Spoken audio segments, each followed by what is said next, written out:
تاماي زخون من السي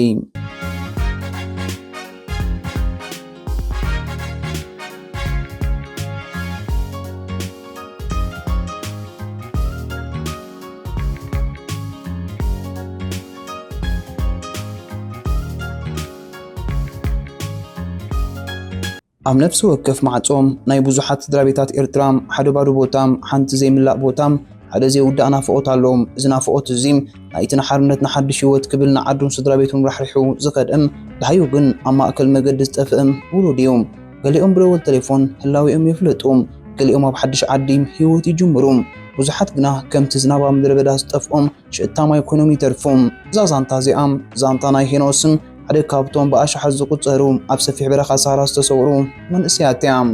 ቅድሚ ሄኖስ ሓደ ስታቲክስ ወይ ሓደ ቁፅሪ ኣብ ወረቐት ስደተኛታት ምዃኑ ንሱ ሓደ ብሩህ መጻኢ ዝነበሮም ንሓፍቱ ዝከናኸን ስድራቤቱ ዝፈቱም ጽቡቕ ህይወት ዝነበሮም ሰብ እዮም። ዛንታ ጥራይ ዘይኮነስም ሓደ ኣብ ሑፃ ሳራ ዝተዋሕጠም ነፍሲ ንምርካብ ዝግበር ጻዊዒት እዩ። ዮሳን ንሓዋ ሄኖስ ክዝክሮ ኸላ መጀመርታ ብኣእምሮ ዝመጽም እቲ መልክዑ እዩ። ሄኖስ ወዲ 10 ዓመት ጎበዝ ክነሱም ንዕድሚኡ ዝገልጽ መልክዕና ኣቃውማ ነበሮም። ቁመቱ ነዊሕ፣ ኣካላቱ ድማ ብስፖርት ዝተቐረጸ ነበረ። ጸሊም ጸጉሩም ከም ጭራ ፈረስ ልስልስ ኮይኑ ዓይኑ ከዓ ከም ከዋኽብቲ ለይቲ ዝበርህ ነበረ። ፍሽኽትኡ ንዝረኣዮ ሰብ ብንቡኡ ዘሕጉስ ልቢ ዘረስርስ ነበረ። ግና እቲ ዝበለጸ መልክዑ እቲ ኣብ ውሽጡ ዝነበረ ትብዓትን ሕያውነትን እዩ። ሄኖስ ንሓፍቱ ዮሳን ከም ዕንቁ ባሕሪ ከናኸና ስለ ዝነበረ ሓለፋ ኣለዎም። ኣብ ነፍሲ ወከፍ ስጉምታም ደጋፊኣን መኻሪኣን ዝነበረ ሰብ እዩ። ዮሳ ሓፍተይ ሓደ መዓልቲ ካብ ዝኽሉ ጭንቀት ኣውፂኦም ኣብ ደገ ኸንብረኪም እዚ ቃላት እዚ ኣብ ልባ ከም ንዘለዓለም ተቐሪጹ እዩ። ሓደ መዓልቲ ኣብቲ ዓመታዊ ዝግበር ኤክስፖ ክሳተፍ ምስ ኣዕሩኽቱ ከደም። እቲ ኤክስፖ ኣብ መላእ ሃገር ዝመፁ ሰባት ዝተኣከብሉ ዕዳጋን መዘናግዕን ዝተሓወሶ እዩ። ሄኖስ ዮሳን ሎሚ ኤክስፖ ሲደም ከዘናግዓኪም ካብዚ ናይ ገዛ ጭንቀት ንውፃእ ብላም። ዮሳን ድማ ብሓጎስ ተጨደደት። ሄኖስ እቲ ክዳኑ ዓፃፂም፣ ዮሳን ከዓ ሓድሽ ክዳና ተኸዲና ኢድ ንኢድ ተታሒዞም ናብ ኤክስፖ ምርሑ። እቲ ቦታ ብህዝቢ መሊኡ ነበረ። ድምፂ ሙዚቃ፣ ዋጋ ዕዳጋ፣ ሰሓቂ ህፃናት ኩሉ ተሓዊሱ ባህ ዝብል ነበረ። ሄኖስ ንዮሳን ኣብዚ ፅንሒ ሓንቲ ነገር ክዕድገልክም ኢልዋ ናብ ሓደ ድንኳን ኣተወም። ዮሳን ኣብቲ ህዝቢ ዝበዝሖ ቦታ ደው ኢላ ትፅበ ነበረት። ደቃይቕ ሓለፈን፣ ሰዓታት ሓለፈን፣ ሄኖስ ግን ኣይተመልሰን። ዮሳን ልባ ብፍርሒ ክትሃርም ጀመረት። ኣብቲ ህዝቢ እናተዳፍአት ሄኖስ ሄኖስ እናበለት ትፅዋዕ ነበረት። ግን ድምፃ ኣብቲ ናይ ዕዳጋ ድምቀት ተዋሕጠም ዓይና ክሳዕ ዝደክም ዘውረት ግን ኣሰይሩ ይረኽበቶን። እታ መዓልቲ እቲኣ ንዮሳን መወዳእታ ናይ ሓዋ ገጽ ዝረኣየትላ ነበረት። ካብቲ ዕዳጋ ናብ ገዛኣ ክትምለስ ከላ መንፈስን ስጋን ዝሞተት ኮይኑ ተሰምዓ። ድሕሪ 3 መዓልቲ ናይ ስቃይን ጭንቀትን ሓደ ዘይተፈልጠ ቁፅሪ ናብ ገዝኦም ደወለም። ዮሳን ነታ ቴሌፎን ከተልዕላ ከላ ኢዳ የንቅጥቅጥ ነበረ። ሄሎ ዝብል ድምፂ ሰምዐት። ሄኖስ ሓወይ ኢላ ጨደረት። እወም ድምፂ ሄኖስ ነበረ። ግና እቲ ድምፂ ካብ ትፈልጦ ተቐይሩ ነበረ። ድኻምን ስቃይን ይስማዕ ነበረ። ዮሳ ሓፍተይ ኣነ ሄኖስ ኣብ ሱዳን እየ ዘለኹ፣ ኣይትጨንቁ ድሓን እየ። እቲ ዜና ንስድራ ቤት ብሓደ ወገን ዘሕጉዝ ብኻልእ ወገን ግን ዘሰክፍ ነበረ። ስለምንታይ ከምኡ ገይሩ ስለምንታይ ከም ከይነገሮም ከደም። ሄኖስ ኣብ ሱዳን ኣብ ሓደ ናይ ስደተኛታት ማዕስከር ይነብር ነበረ። ህይወቱ ካብቲ ኣብ ዓዱ ዝነበሮ ዝኸፍእ ነበረ። ጥሜት፣ ሕማም፣ ተስፋ ምቑራጽ ኩሉ ነበረ። ኣብኡ ነዊሕ ክጸንሕ ኣይደለየን። ልቡ ናብ ኤውሮጳ ናይቲ ናይ ሓርነት ተስፋን ዓለም ዝመስሎ ቦታ ይከይሽ ነበረ። ስለዚ ድማ ምስቶም ኣብ በረኻ ሳሃራ ዘስግሩ ሰብ ሰምሰርቲ ተሰማምዐ። ስድራ ቤቱ ደው ኢሉ ገንዘብ ስለለይ ናብ ሊብያ ክሰግር ይበሎም። ወለዱ ወደይ ተመለስ ኣብዚ ምሳና ሕሸካም ካበይ ክነምፅእ ሰሊም ንዓቢ ማርያም ተመለስ ኢሎም ለመንዎም። ሄኖስ ግን ኣይፋል ሞት እንተኾነ እውን ክምለስ ኣይደልን ኢሉ መለሰሎም። እዚ ውሳነ እዚ ንህይወቱ ናብ ዘይተጸበየ ጽልማት ክወስዶ ምዃኑ ኣይፈለጠን። ጉዕዞ ሳሃራ ከምቲ ሄኖስ ሰምዖም ወይ ዝሓስቦ ይነበረን። እቲ በረኻ ብጽባቕኡን ብስፍሓቱን ዘደንቕ ክኸውን ይኽእል እዩ። ግናም ኣብ ውሽጡ ንሞት ዝዕድም ሓደጋታት ሓቢኡ ይነብር። እታ ንእሽቶ መኪና ቶዮታ ፒክኣፕ ካብ ዓቕማን ላዕሊ 37 ሴዕና ኣብቲ ናይ ሳሃራ ወርቃዊ መሬት ክትጓዓዝ ጀመረት። ፀሓይ ከም ሓዊ ዝነድድ ሃልሃልታም ንኹሉ ህይወት ዘለዎ ፍጡር ተንድዶ ትመስል ነበረት። ሄኖስን ብጾቱን ኣብተን ሓፂን ሳንዱቕ መስል መኪና ተጨቃኒቆም ንሰዓታት ንመዓልታት ተጓዓዙ። ኣየር ይሞቕ፣ ማይ ይውሕድ፣ ተስፋ ድማ ይጽልመት። እቲ ዝነበሮም ቁሩብ ማይን ምግብን ኣብ ውሽጢ ሓጢር ግዜ ተወድአም። ጽምእን ጥሜትን ኣካላቶም ከም ሓዊ በልዖም። ገሊኦም ካብ ጽምእ ዝተላዕለ ምሽንቶም ክሰትዩ ተገደዱ። እቲ ጉዕዞም ካብ ሓደ መዓልቲ ናብ ካልእ እናተሰጋገረም ክኸይድ ከሎም ሰባት ሓደ ብሓደ ክወድቁ ጀመሩ። ሓንቲ መንእሰይ ጓል ኣብ ኢድ ሓዋ ኸላ ነፍሳ ሓለፈት። እቶም ሰምሰርቲ ንሬሳኣ ካብቲ መኪና ኣውሪዶም ኣብቲ በረኻ ሓዲጎም ኸዱ። ሄኖስ እዚ ኩሉ ግፍዕ ክርኢ ከሎም ልቡ ብሓዘን ብፍርሕን ተመልአ። እቲ ናይ ኤውሮጳ ሕልሙ ኣብ ቅድሚ ዓይኑ ከም ትህኪም ክበንን ጀመረ።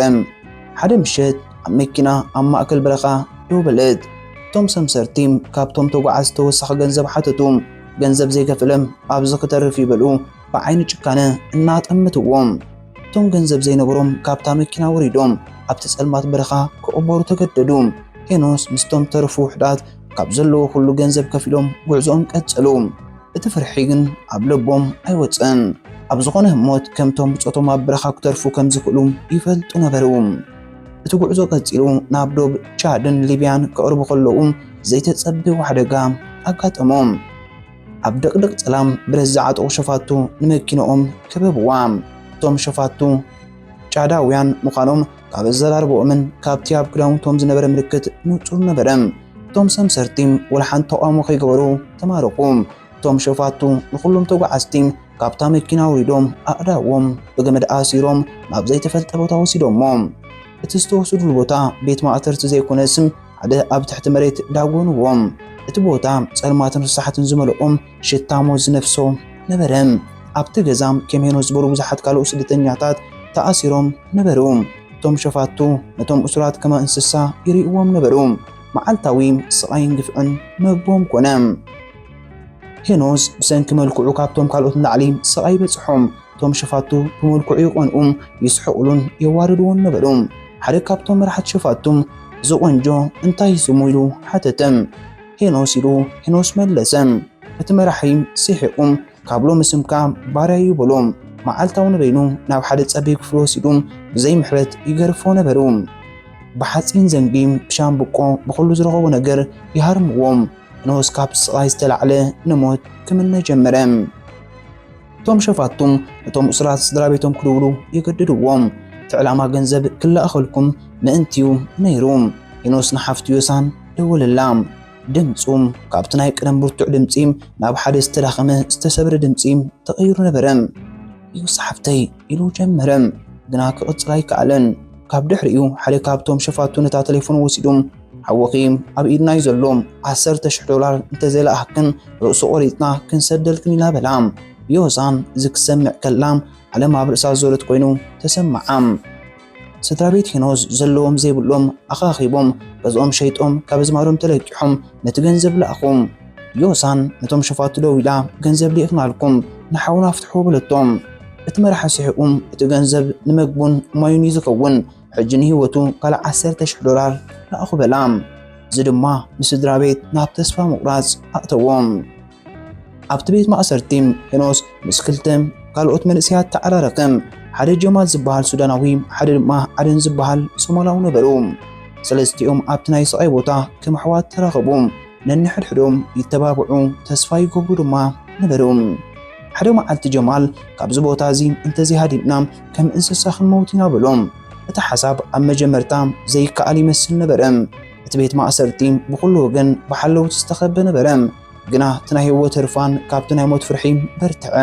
ሰለስቲኦም ንሶምና ዝኸውን ብጥንቃቐ መደብ ከውፅኡ ጀመሩ። ነቲ ናይ ሓለውቲ ምልዋጥ ሰዓት ተዓዘቡ። ነቲ ናይ ገዛ ኣቃውማ ኣጽንዑ። ሓደ ለይቲ እቲ ሰማይ ብደበና ሸፊኑ ጸልማት ኣብ ልዕሊ ጸልማት ወሲኹ ነበረ። እቲ ግዜ ንምህዳም ምቹእ ነበረ። ብሓገዝ ሓደ ካብቶም ኣብቲ ገዛ ዝሰርሑ ዝነበሩ እሱራትን ነቲ ናይ ሓደ ክፍሊ ማዕጾ ሰቢሮም ወፁ። ቀሲሎም ከም ተመን እናፋሓቁ ናብ ደገ ማዕጾ በጽሑ። ሓደ ሓላዊ ኣብ ኣፍ ደገ ኮፍ ኢሉ ደቂሱ ነበረ። ጀማል ቀሲሉ ናብኡ ቀሪቡ ብሓንቲ ወስታ ማረምትን ምሕናቅን ከዓ ቀተሎም። እቲ ትርኢት ንሄኖስ ዘስካሕክሖ እኳ እንተነበረ ካልእ ምርጫ ከም ዘይነብሮ ይፈልጥ ነበረ። ሰለስቲኦም ካብቲ ቤት ማእሰርቲ ወፂኦም ናብ ጸልማት በረኻ ኣተዉ።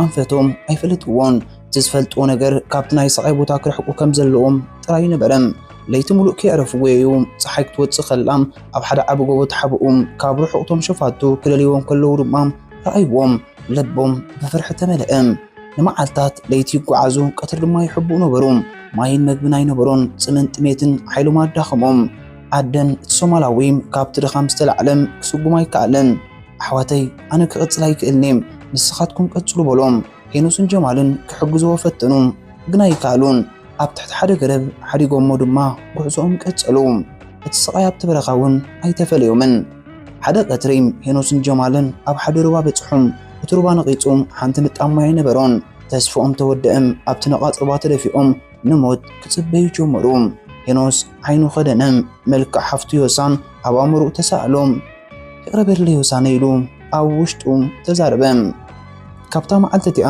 ሄኖስ ዳዩ ጠፍአም ጀማል ብሓደ ሓላፊ መኪና ተረኺቦም ኣብ ሓደ ማዓስከር ስደተኛታት ኣብ ሊብያ በፅሐም ንስድራ ቤት ሄኖስ ደው ኢሉ እቲ ዘጋጠመ ኩሉ ነገሮም ንሄኖስ ኣብቲ ነቓፅ ሩባ ሓዲጉ መፅኦም ብሂወት እንተሎ ወይ መይቱ ኣይፈልጥን የብሎም ካብታ መዓልቲ እቲኣ ሄኖስ ሽታም ኣይኮነም ዮሳን ንሓዋ ክትፅበዮ ዓመታት ሓለፈም ነፍሲ ወከፍ መዓልቲ ናብቲ ኣፍ ደገ እናጠመተት ምናልባት ሄኖስ ክመፅእ ይኸውን ኢላ ትፅበ ነበረት ነፍሲ ወከፍ ለይቲ ኣብ ጸሎታም ንሓዋም ኣብ ዝኾነ ይኹን ቦታ ሰላም ክረክብ ትልምን ነበረት እቲ ናይ ሄኖስ መልክዕ ኣብ ኣእምሮኣ ተቐሪጹ ነበረም እቲ ፍሽኽትኡም እቲ ትብዓቱም እቲ ሕያውነቱም ኩሉ ኣብ ዝኽርታት ጥራይ ተረፈም ዛንታ ሄኖስ ዛንታ ናይ ሓደ ሰብ ጥራይ ኣይኮነን ንሱ ነቶም ስሞም ዘይተፀውዑ ዛንቶኦም ዘይተነገረም ኣብ በረኻን ኣብ ባሕርን ዝተረፉም ኣሽሓት መንእሰያትና ይምልክት ስለዚ ነዝሎም ነንብቦን ንሰምዖን ዘለና ጽሑፍ ከም ሓደ ናይ መዘናግዒ ዛንታ ጥራይ ጌርና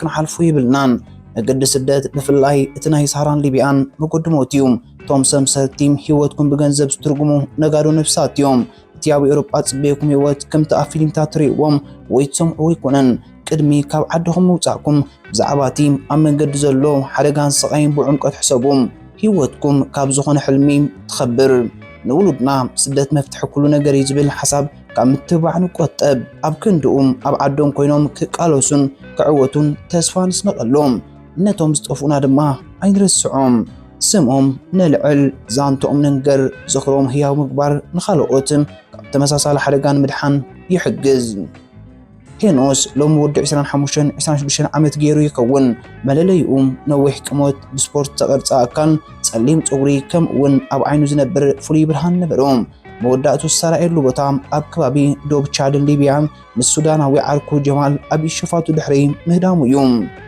ዝኾነ ሰብ ኣብ ሊብያ ኣብ ቻድ ኣብ ሱዳን ወይ ኣብ ዝኾነ ካልእ ቦታ ንሓደ ከም ዝበለ መንእሰይ ዝረኣየ ወይ ዛንቱ ሰምዕ እንተሎም በጃኹም ሓብሩና ሓንቲ ንእሽቶ ሓበሬታ ንሓንቲ ንሓዋ ክትረክብ ልባ ዝደኸመ ሓፍቲ ዓባይ ተስፋ ክትከውን ትኽእል እያ ሓበሬታኹም ንዝምልከቶ ናይ ኤርትራውያን ማሕበረሰብ ወይ ንሰብኣዊ መሰላት ጣበቓ ትካላት ከተብፅሑ ትኽእል ኢኹም ንዮሳነ ስድራ ቤታን እቲ ጸልማት ገና ይውግሕን እቲ ተስፋ ግን ኣብ ልቦም ከም ሓንቲ ንእሽቶ ሽምዓ ገይና የብርሃሎም ንሕና ድማ ነዛ ሽምዓ እዚኣ ከይጠፍእ ብምድላይናን ብጸሎትን ንሓግዞም ነዛ ቻነልና ሓደሽቲ ዝኾንኩም ላይክ ሼር ሳብስክራይብ ብምግባር ተኸተልቲ ናይ ዝመረባትና ክትኮኑ ብኽብሪ ንዕድም